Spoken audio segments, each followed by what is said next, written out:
If this message feels like it's touching something quiet inside you, stay with it. And if reflections like this bring you clarity, follow this channel so we can keep exploring together. There's a story most of us absorbed long before we ever realized we were learning it. It wasn't taught in one lesson. It didn't arrive dramatically. It seeped in slowly through conversations, headlines, doctor visits, commercials, and casual remarks from people we trust. The story says that the human body is fragile. It says that as time passes, decline is inevitable. That aging means breaking down. That pain is normal. That disease is almost expected. We don't consciously agree with this narrative, but we inherit it by the time we reach midlife. Many of us have already internalized it. A stiff knee becomes just age. Low energy becomes it's downhill from here. A new diagnosis becomes, well, that's what happens. And something subtle happens when we accept that story. We stop questioning it. We begin bracing for decline, instead of looking for restoration. But pause for a moment. While you are sleeping, truly think about this. Your body is not deteriorating. It is working. It repairs damaged tissue. It regulates blood sugar. It balances hormones. It strengthens neural connections. It eliminates waste. It rebuilds immune defenses. Every night, without your conscious instruction, a deeply intelligent system coordinates billions of processes in quiet precision. Cuts close, bruises, fade. Bones mend, cells die and are replaced. If your body were truly weak, would it do this so consistently? If it were fundamentally flawed, would it sustain you day after day, year after year, through stress, through emotional strain, through environmental exposure, through sleepless nights and long seasons of pressure? We rarely stop to appreciate the sheer resilience of the system we live inside. Instead, we often criticize it. We say it's failing. We say it's unreliable. We say it's betraying us. But what if that interpretation is incomplete? This isn't about rejecting medicine. Modern medicine has saved countless lives. Emergency care, surgical intervention, advanced diagnostics. These are extraordinary achievements. But somewhere along the way, we learned how to fight disease. We didn't learn how healing actually works. We learned to suppress symptoms. We didn't learn to interpret them. And that distinction changes everything. Fighting implies opposition. Healing implies restoration of balance. What if fatigue isn't proof that your body is weak? What if it's evidence that your body is asking for something? What if inflammation isn't betrayal? What if it's protection? What if anxiety, in some cases, is a signal that your nervous system has been in survival mode for too long? For many people, this realization feels uncomfortable at first, because if the body isn't broken, then perhaps we've misunderstood it for decades. And that thought challenges something deep. It suggests that maybe the aches, the exhaustion, the persistent discomfort weren't random. Maybe they were messages. The question becomes unavoidable. If healing were not part of the design, what kind of body would we have been given? Look at nature for a moment. A forest after wildfire does not remain barren indefinitely. New growth emerges. Soil regenerates. Ecosystems recalibrate. A river blocked by debris will reroute itself. A cut on your skin forms a scab. Then new tissue. A virus enters the body. And the immune system responds with memory and strategy. Nature seeks balance. Biology seeks equilibrium. In physiology, this principle is called homeostasis, the body's constant effort to maintain internal stability despite external change. Your temperature fluctuates, and your body adjusts. Your blood sugar rises, and insulin responds. You encounter a pathogen, and immune cells mobilize. This is not random, it is orchestration. And yet, modern life places extraordinary pressure on this delicate balancing act. Chronic stress keeps stress hormones elevated. Artificial light disrupts circadian rhythm. Sleep is sacrificed to productivity. Meals are rushed or skipped. Silence is replaced with constant stimulation. The body continues trying to regulate, but now it is regulating under strain.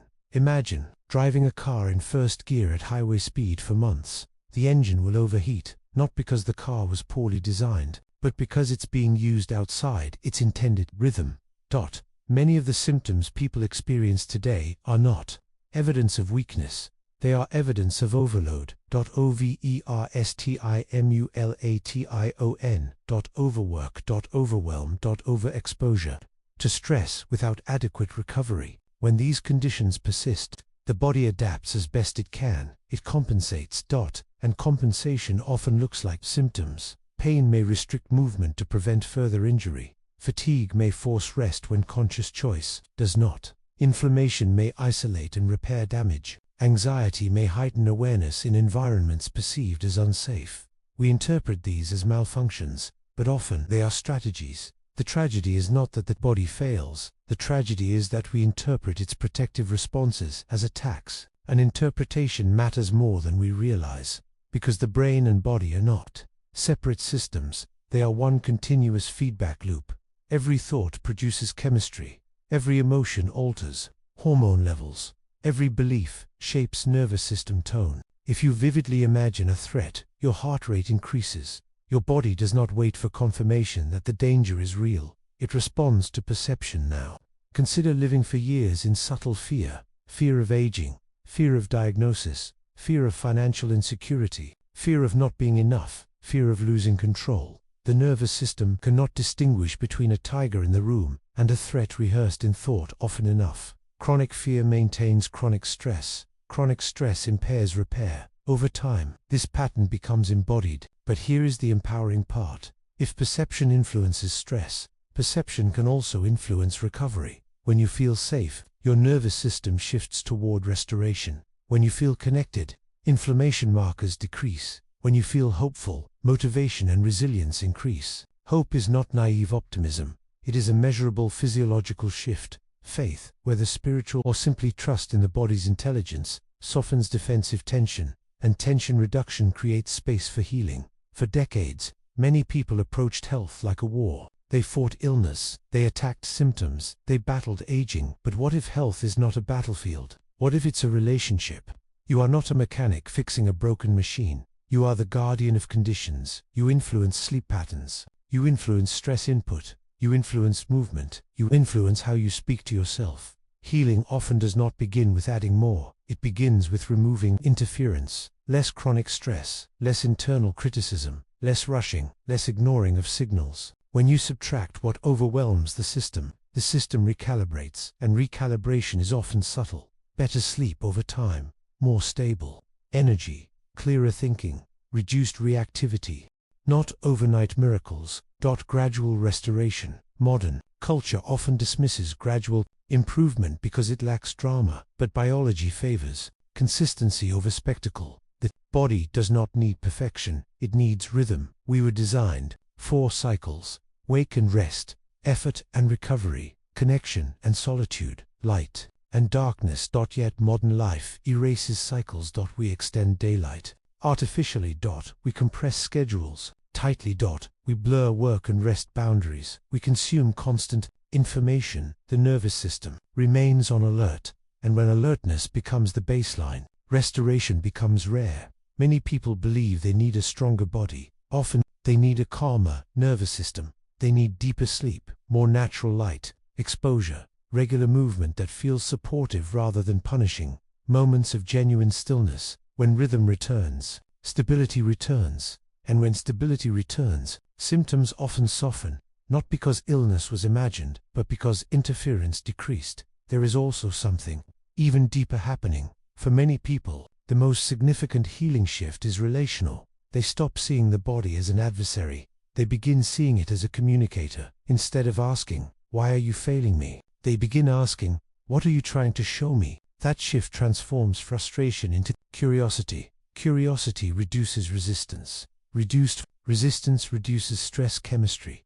Reduced stress chemistry supports repair. The internal war quiets. And when the internal war quiets, resources are freed. Energy previously spent on tension becomes available for healing. Consider how many years some people have lived in subtle self-criticism, judging weight, judging wrinkles, judging performance, judging energy levels. That inner dialogue is not neutral. The body responds to tone. If you speak to yourself with constant dissatisfaction, the nervous system remains guarded. If you approach yourself with patience, it softens. Soft systems heal more easily than tense ones.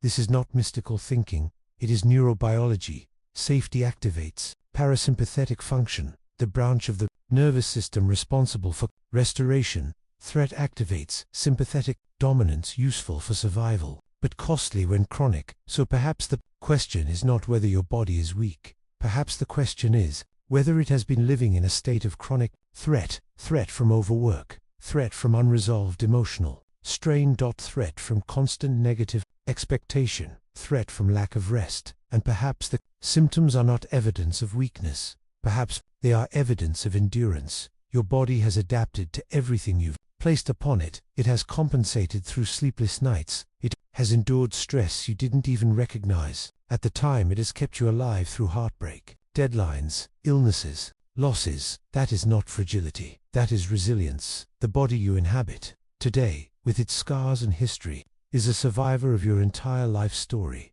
It has not abandoned you. It has adjusted for you. And now, perhaps, it is asking for partnership. Partnership looks like listening. It looks like noticing subtle fatigue before collapse. It looks like respecting hunger and fullness cues. It looks like creating boundaries around rest. Looks like reducing exposure to unnecessary fear-based messaging. It looks like breathing deeply instead of bracing constantly. These are not dramatic acts, they are returns to alignment. Alignment is not about control, it is about cooperation. When you cooperate with biology rather than override it, something shifts. Energy becomes steadier, mood becomes less volatile, sleep becomes deeper, pain often becomes more manageable. Again, not because you forced change, but because you stopped obstructing restoration. Fear narrows perception, trust expands it. When fear dominates, every symptom feels catastrophic. When trust develops, symptoms become information. Information invites adjustment. Adjustment invites recovery. This does not eliminate the need for medical care. When necessary, it changes the posture with which you engage it. Instead of panic, you bring partnership. Instead of despair, you bring curiosity. Instead of assuming failure, you explore alignment. The body is not infallible. It is biological, but biology is dynamic, not static. It adapts continuously, and adaptation can move toward dysfunction under chronic strain or toward resilience when conditions improve. You influence conditions more than you are taught. You influence rhythm. You influence perception. Influence stress input. You influence recovery, time. And perhaps most importantly, you influence the story you tell about your own body. If you tell yourself you are deteriorating, your nervous system braces. If you tell yourself you are learning to listen, it softens. Softness is not weakness. Softness is flexibility. Flexible systems adapt. Rigid systems fracture.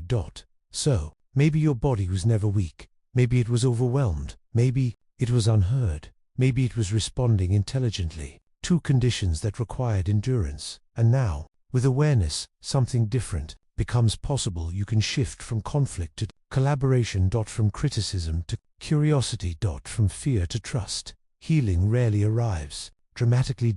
It unfolds quietly. A deeper breath, a calmer reaction, a steadier morning, a slightly clearer mind, a little less tension in the shoulders. These changes accumulate.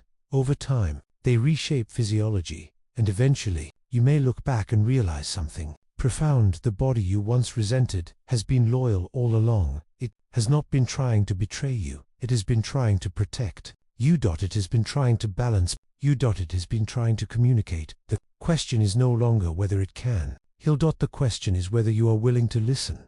If this perspective brings even a small sense of peace, carry it with you.